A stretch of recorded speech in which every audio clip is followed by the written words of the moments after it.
the Google boys a while back, the engineers, they did an analysis of women's use of pornography, men's too. Well, so males use visual pornography, as everyone and their dog knows, but women prefer literary pornography, and it's very tightly themed. It's very archetypally themed. So the typical protagonist is surgeon, werewolf, vampire, pirate, or billionaire, or some combination, some interesting combination of all of those attributes. And the standard plot is attractive young woman, all of whose virtues are not well known. So it's like mousy librarian type, the Hollywood beauty who takes off her glasses and, exactly that. She attracts the attention of this more predatory male, let's say, or at least a male with the capacity to be predatory, entices him into a relationship and helps him reveal his commitment and his good side. And it's Beauty and the Beast, fundamentally, which I really think is the fundamental female archetype. Like there's a heroic archetype that goes along with the feminine as well, because women also confront the unknown and all of that. But it is the fundamental, it's certainly the fundamental female sexual archetype. And so what that means, this is perhaps what struck a chord in your soul, is that you were enamored, you said, of the image of tough guy, right? And so that would be equivalent in some sense to a desire from the Jungian perspective of incorporation of the shadow, right? To make yourself into someone who's capable of being stalwart and tough, a James Bond sort of figure. That's a good example in the modern age. But then you found that should be allied with a purpose, right? That rescuing of the maiden, that goes two ways. Of course, the maiden gets rescued, but the fact that dangerous hero rescues the maiden and is therefore attractive to her is also his salvation. Right. And I mean, it is the problem that young men have to solve, right? It's the problem absolutely. Of power. We have strength, we have power, we have a kind of sexual power as well. And you start to think, well, if you don't want to be the bad guy, I mean, at some point, every young man realizes that nasty guys get more sex. And they realize that people who push women around can be very successful. And you have to say to yourself, well, is that who I want to be?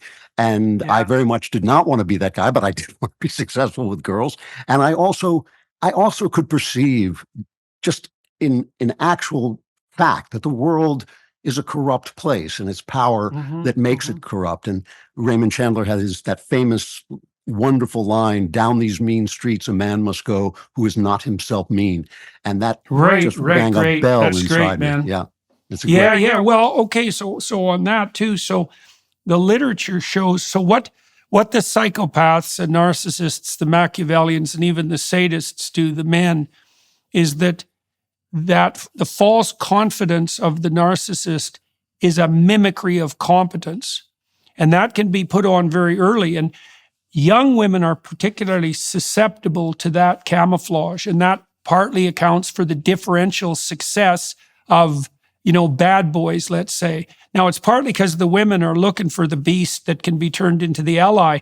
But it's not easy for them to distinguish the beast who is beast right to the bloody core and should be stayed away from in every possible way from the potentially redeemable, Philip Marlowe hero. And then there's another complication too, to say something in favor of the more beastly men is that the other thing a woman doesn't want, and no men really want to have around either, is a man who's actually weak and unskilled, who pretends to be moral and kind, not only to cozy up to women, but also to parade his weakness as moral virtue.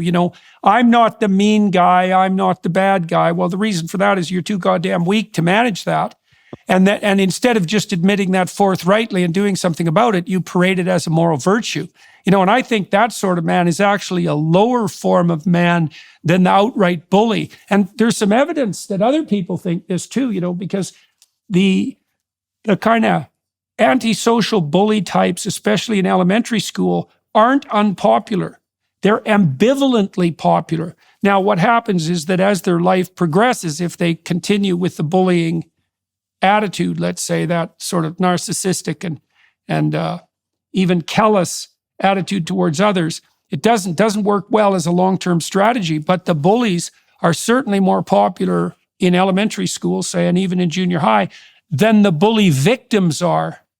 I think it goes beyond that. I mean, I think this is why feminism has blown up in women's faces so much, is when you outlaw masculinity, when you call it toxic, when you make people feel bad about their masculinity, only outlaws can be masculine. So if you look at the golden age of television we just passed through that lasted about 10 years from about 2020 to 2010 or 15, all of the shows were about bad guys. The Sopranos, The Shield, The Wire, all about guys who really cut the edge. This fellow Andrew Tate, who is a buffoon and a pimp and just a terrible person.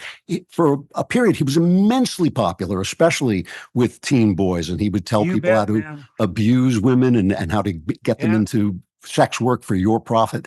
And I would look at that and I would say, the guy's a pimp. What are you talking about? Right. But they would say, well, you're not hearing him. You're not really understanding him. But I think I was.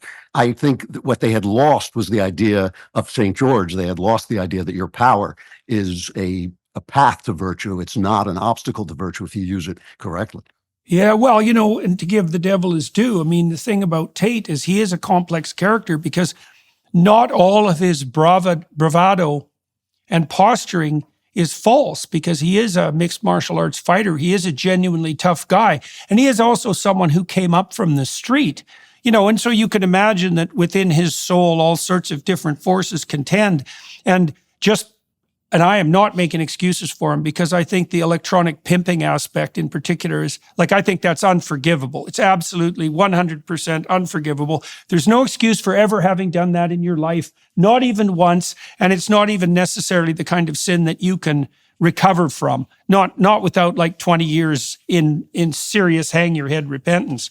But he is a complex figure because allied with his bravado is a genuine physical toughness. And it is definitely the case that, as you pointed out, something I warned about years ago is that, you know, if you think that like strong men are dangerous, you wait till you see what weak men are capable of. And if you demonize everything that's positive, everything positive that's associated with masculinity, you do drive it into the unconscious, you drive it underground. And then you do get this weird attraction, you know, like another element of that attraction is, who is that? There was a show for a long time about a serial killer who decided to Dexter, Dexter, exactly, the same sort of thing, right? And you see the same sort of thing pop up, for example, in 50 Shades of Grey, which is, again, an archetypal example of the feminine proclivity for a certain kind of structured pornography.